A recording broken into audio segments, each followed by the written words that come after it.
Hello বন্ধুরা, আজকে তরমুজের পুডিং বানানো প্রথম চেষ্টা করলাম।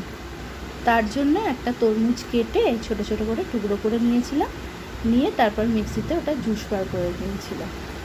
এরপর এই জুসটার মধ্যে বিচি টিচিগুলো থাকে, তো তার জন্য ছেঁকনিতে ভালো করে ওটা ছেঁকে নিয়েছিলাম। এবার ছাকার পরে ওতে একটু চিনি দিয়েছিলাম, আর যেরকম মিষ্টি খাওয়া হয় চিনি দিয়েছিলাম, আর একটু আগার আগার পাউডার দিয়েছিলাম যাতে জিনিসটা ঘন হয়, জুসটা যাতে ঘন হয়।